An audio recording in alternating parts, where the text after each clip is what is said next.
Welcome back to my channel. Hi అండి. ఈరోజు వచ్చేసి నేను ఒకటి స్పెషల్గా వితౌట్ సోయా సాస్తో మనం ఫ్రైడ్ రైస్ రెస్టారెంట్ స్టైల్ ఎలా చేసుకోవాలో చూసేద్దాం. Let's get started in to the video. ముందుగా వచ్చేసి మనకు ఫ్రైడ్ రైస్ అంటేనే క్యారెట్, బీన్స్, క్యాప్సికమ్ లేనిది ఫ్రైడ్ రైస్ లేదనమాట. సో అందుకని వీటిని మనం ముందుగా చిన్న చిన్న ముక్కలుగా కట్ చేసుకున్న క్యారెట్ని, బీన్స్ని కుక్కర్లో వేసుకుని ఒక్క విజిల్ వేసేసుకున్నామంటే నిమిషంలో ఉడికిపోతుంది. సో వీటిని ఉడికించుకొని పక్కన పెట్టేసుకుందాం.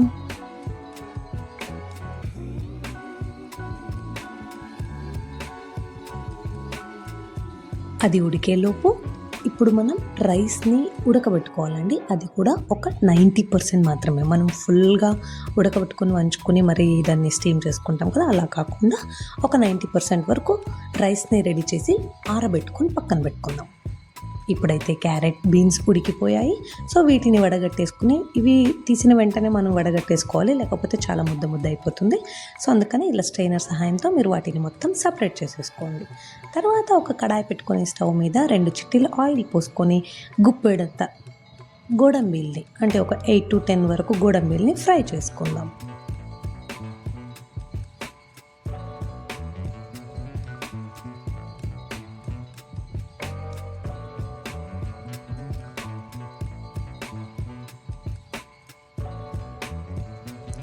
ఇప్పుడు గోడంబిల్లు అయితే ఫ్రై అయిపోయినాయండి. సో వీటిని తీసేసి ఒక బౌల్లో వేసుకొని నెక్స్ట్ ఇదే ఆయిల్లో నేను వచ్చేసి ఇక్కడ ఒక ప్యాకెట్ పన్నీర్ని తీసుకుంటున్నానండి. సో దీన్ని మొత్తం చిన్న చిన్నగా క్యూబ్స్ లాగా కట్ చేసుకొని ఇదే ఆయిల్లో వేసుకొని ఫ్రై చేసుకోవాలి.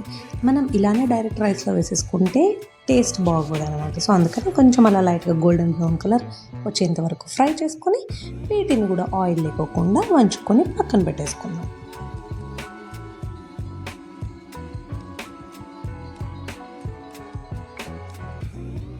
వావ్, చూడ్డానికి ఎంత కలర్ఫుల్గా ఉందో కదా. పన్నీర్ అయితే చాలా అంటే చాలా ఇష్టం నాకు.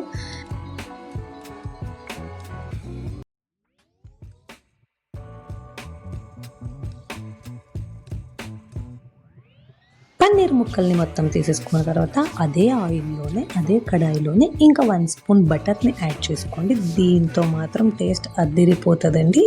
సో అందుకనే 1 స్పూన్ బటర్ని అందులోనే వేసుకొని బటర్ మొత్తం కరిగేంత వరకు వెయిట్ చేసుకొని మనం ఒక పెద్ద ఉల్లిపాయని చిన్న చిన్న ముక్కలుగా కట్ చేసుకోవాలండి. చాలా చిన్నగా, ఎందుకంటే మనకు ఫ్రైడ్ రైస్ కాబట్టి ఇది అంత ఫుల్లీ కుక్ అవసరం ఉండదు. సో అందుకని మనం ఒక 75% అలా కుక్ చేసుకుంటాం కాబట్టి అప్పుడే టేస్ట్ బాగుంటుంది.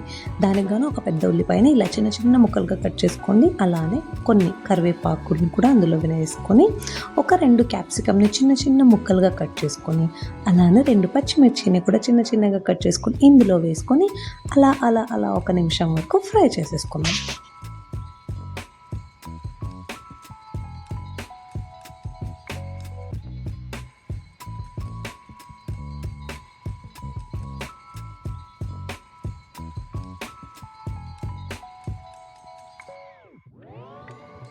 ఇలా 1 నిమిషం వరకు ఉడికిన దాంట్లోకి మనం ఇందాక కుక్ చేసుకున్న క్యారెట్, బీన్స్ని కూడా వేసేసుకుందాం.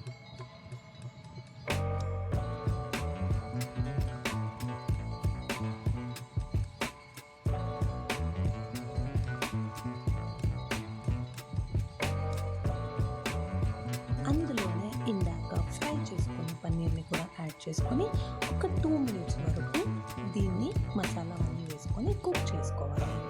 ఇప్పుడు పన్నీర్ని మొత్తం బాగా కలుపుకుందాం.